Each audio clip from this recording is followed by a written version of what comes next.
Hey, welcome back to the Ping Pong Flix Show. My name is Chris Wong. There's just a few DC updates for you today, including a certain member from the Birds of Prey wants to make a comeback. Green Lantern in Justice League. Also, developing news for the Ray Fisher situation, and also a little bit of the Flash regarding that situation.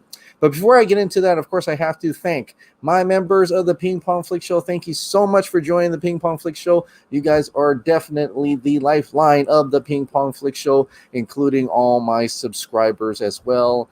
I can't thank you enough for supporting my channel. All right, let's get to the news. The first news of the day is Chris Messina. Messina wants his character Victor Zsasz to return to the DCEU. And who is this guy?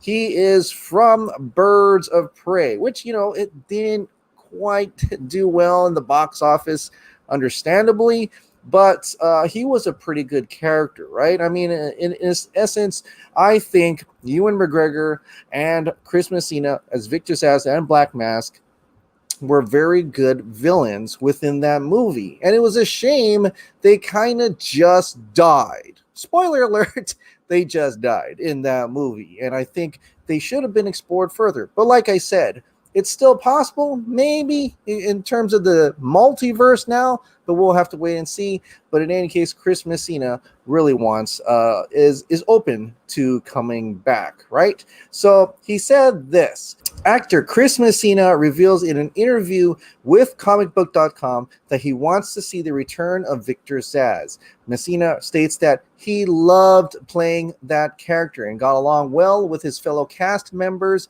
As a result, Messina says he would like to bring added depth to Zsasz if allowed to play him again, saying that he would most definitely return to set if asked. So it's not too far-fetched to imagine that could possibly happen, as we are in the, the Batman world. There's the Lazarus Pits, Superman came back. But I think, and it's not mentioned in this article, but I think probably the best way would be to say that everything that happened during Birds of Prey was through the eye of Harley Quinn. And then so she probably maybe not the best narrator for that movie.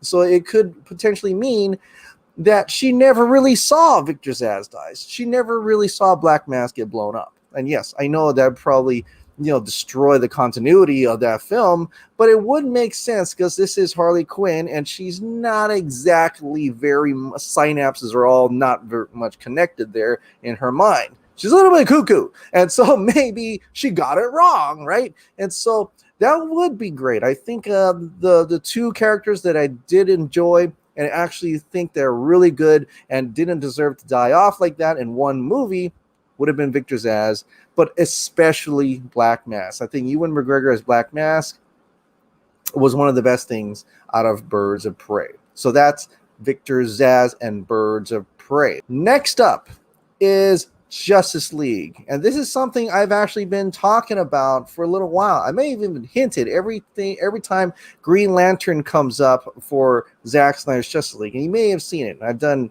quite a few videos on this. Yes, I've talked about Ryan Reynolds, but I've really always said, I think, Zack Snyder's preferred Green Lantern would be Jon Stewart. And I kept pushing Jon Stewart. I'm pushing Jon Stewart on Twitter as well. But this has come up today. It says Justice League's Green Lantern will be Jon Stewart. Now, I have to be careful about this because this comes from Geekosity, which is Mikey Sutton's again. And, from what I've heard, he's not too reliable at either. But, and also we got this covered, also did this as well, right? So not entirely reliable. But this is something I've actually heard. And this is actually very interesting that he pulled this out. Scoop, Jon Stewart will be the Justice League's Green Lantern. Now, he goes over about that Ryan Reynolds thing is bogus and the Greg Berlanti thing. There's no one hired to be Jon Stewart yet.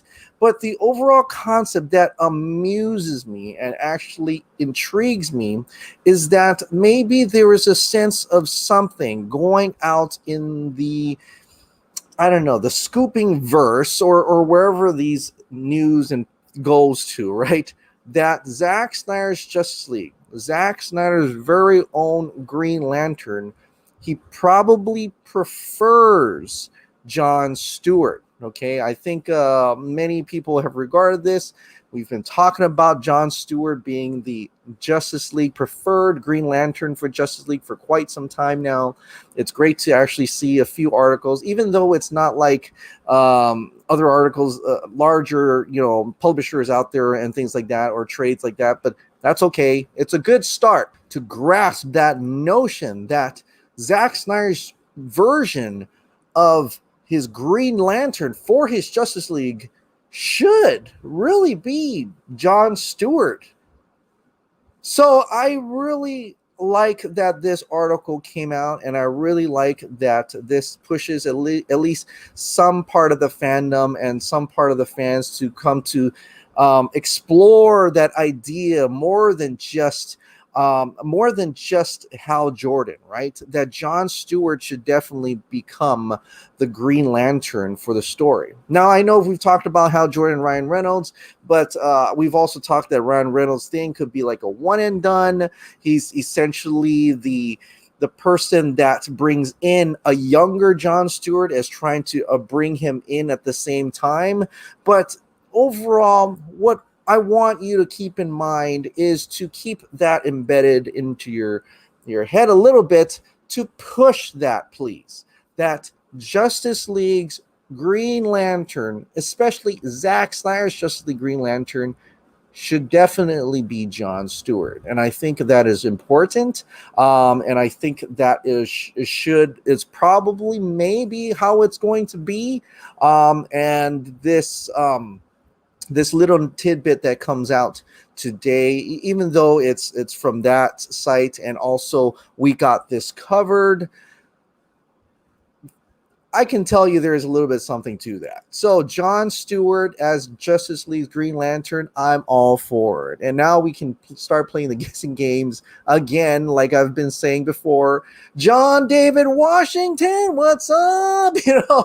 Or someone similar, or someone in that type of range would definitely be a great Jon Stewart. I can name a whole bunch for you, but it'll take forever. All right, guys. Well, the next thing I want to cover, and it's in regards to Justice League as well, though it's nothing to do with the characters. This is an ongoing story that's continuing to develop in regards to Ray Fisher. Well, the Wrap has put out a shady exclusive on Ray Fisher. This came out today to the surprise of many. Justice League star Ray Fisher went on a Twitter attack after getting cameo offer in The Flash exclusive from Humberto Gonzalez, of all people, right? Justice League star Ray Fisher went on his Twitter attack against director Joss Whedon in June after he was offered a small cameo role in the upcoming DC Comics movie, The Flash, the Wrap has learned. Which is interesting because he didn't actually come out in June. So I don't know if they're just haven't investigated really, that good. But yeah, he did not attack in June. That's weird. And the Twitter's right there. You can definitely look that up. So the film, which is aiming to begin production next year with Ezra Miller as the title character, and Michael Keaton and Ben Affleck both returning as versions of Batman, is set to include a small role for Fisher as the genetically enhanced superhero cyborg. According to two insiders with knowledge of the situation, Warner Brothers has not heard back from Fisher's team since offering the small role back in June. And plans for a standalone Cyborg movie have stalled. Development on that project, which was at one time slated to hit theaters in 2020, was paused toward the end of 2016, according to one insider. Okay, so let's go back to that real quick. I'm just dismantling this thing because I really feel this is very shady, and this is starting to really read like the Wall Street Journal by Ben Fritz, right? The one that I'm included. If you look up Wall Street Journal, Ben Fritz, about the Snyder Cut, and look up my name, you'll see that article. It's pretty much some insider from Warner Brothers saying that the Snyder Cut doesn't exist. It's a fantasy, what have you, pipe dream. We know now, don't we? But this is interesting where it says right here, Warner Bros. Has not heard back from Fisher's team since offering the small role back in June. Remember what I told you about Grace Randolph's casting grid sheet? What did she say about her casting grid sheet? This is what she tweeted out in June of 22nd, right? Wow, now I'm seeing a claim from the rap reporter, Humberto Gonzalez, by the way, that Thomas Wayne isn't even in Flashpoint, also known as the Flash movie. F it, here's the actual casting grid role listed back in December of 2019. I'd say the role moved beyond development. So, and I can confirm this because I've also seen this as well. Although I don't think we're supposed to throw it around like this, but I've also seen this as well. And this is true. Cyborg, strong supporting role, Ray Fisher. And of course, you see, Jeffrey Dean Morgan and so on and so forth. But here we go. Cyborg, Ray Fisher. And I can also confirm that this also came out in December of 2019, right? So why would it say here, offer the small role back in June? Very fishy, very shady, very strange. So the rest of the article, it really tries to belittle Fisher in the sense that he's unhappy that he got a smaller role, which is quite different from the other article that came out beforehand from the Wrap as well, which said that he's unhappy with creative differences on Justice League. Which is it? Which one is it? It's like they're always changing their story. They're always moving the goalpost, right? And Humberto Gonzalez is once again at it. The dude that said the Snyder Cut didn't exist, it was a pipe dream, so on and so forth. At this point, I'm pretty sure these are the two insiders now, Geoff Johns and Jon Berg. What's interesting is that they say two insiders, but at this right here, Warner Brothers declined to comment for this story.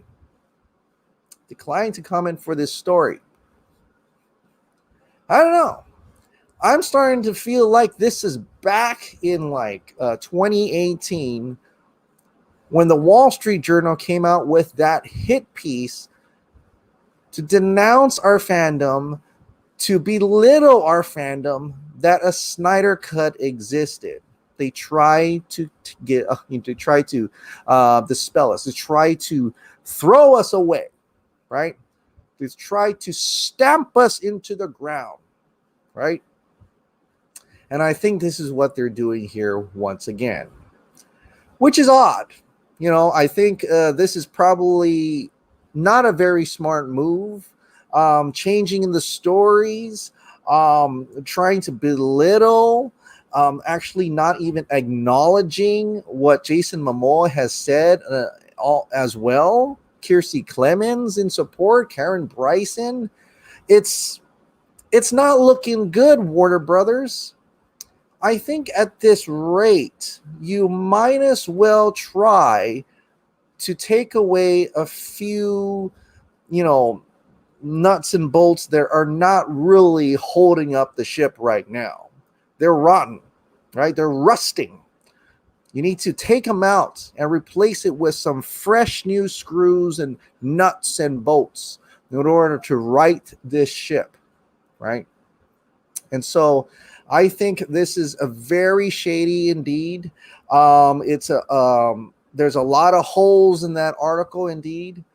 And I think it's something that Warner Brothers is going to have to take a step back right now and see this is not looking good for the rest of the company at this point, right? And, publicly, it is, and I told you already, I stand with Ray Fisher, but getting tagged in a trash article, $0. Being able to watch that article get universally flamed more easily because you were tagged, priceless. Accountability over entertainment. Just for reference, let's go back to that article, that tweet. 175 likes, 301 quoted retweets, and I can tell you they weren't positive. 50 retweets.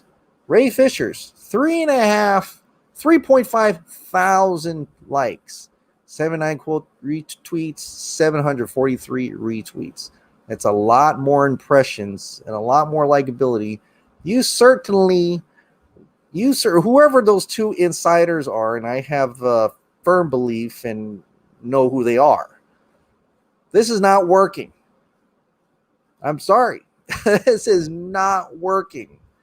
You're going to have to get back to that drawing board and figure out something else, because at this point, you're not winning the public favor here. Look at this. Look at everybody here who is not believing you right now. So, Warner Brothers and Warner Media is going to have to do something right now. They're going to have to do something soon. Because as more people come up, especially all the supporters that Ray Fisher's list, who have something to say, and he's going to make sure they're protected before they can say it out loud, right? He doesn't care about the role. He doesn't care about Cyborg. He doesn't care about being in future movies, so on and so forth. They can't buy him. He says accountability over entertainment. They're going to have to do something, and they try. They really try to belittle them, but the public knows now. Jason Momoa is in full support now with what he said as well. This is starting to become very embarrassing for Warner Brothers, and the leadership over there needs to step up and throw out a few of those rusty, rotten, and little sticks and stones and nuts and bolts that are not holding up the Warner Brothers ship right now, and move on. Just throw them out and move on, right? Move on. So, and it's very shady of Humberto Gonzalez as well. He's certainly gonna die on that hill, apparently. Just amazes me the lengths that he goes through to get back into the studio, after getting kicked out because he punched a producer. So very shady indeed, Humberto Gonzalez, but try a little harder next time, right? But there is one thing that probably came out of that article that we could probably talk about. That's right. The Flash is aiming to start production in March of 2021. Out of that useless article, there was one little tidbit that could get your excitement a little bit, at least for the remaining people over at Warner Brothers who work truly hard and positively to make entertainment for every one of us, right? There's just a few loose people that they could just go away and then let us have a positive environment over at Warner Brothers to make more positive, refreshing, exciting movies like The Flash. So I'm not going to go to the Wrap article anymore, but the source is from that Wrap article. The Flash is aiming to begin filming in March 2021, and that's pretty quickly. That's right next year. And that's exciting. So I'm guessing with a March 2021, then they're probably going to aim, if there's no delays in COVID, they're probably aiming for a release of the Flash movie probably the year after, right? In 2022, it would be my guess. And so hopefully they get that squared away. And the correct people are in leadership to make that happen. And this whole situation, is resolved, especially for Ray Fisher, Jason Momoa, and the entire cast and crew that were mishandled during the Justice League reshoots. I think they deserve their justice, and let Warner Brothers just move on, right? Just move on with the right, correct leadership and a positive environment for future cast and crew. That is it for today. I want to thank you so much for subscribing. Thanks so much for watching. Like I said, if you love this daily dose of DC contents, whether it's movies, shows, and video games, please click the like, subscribe, hit that notification bell, and I'll see you next time.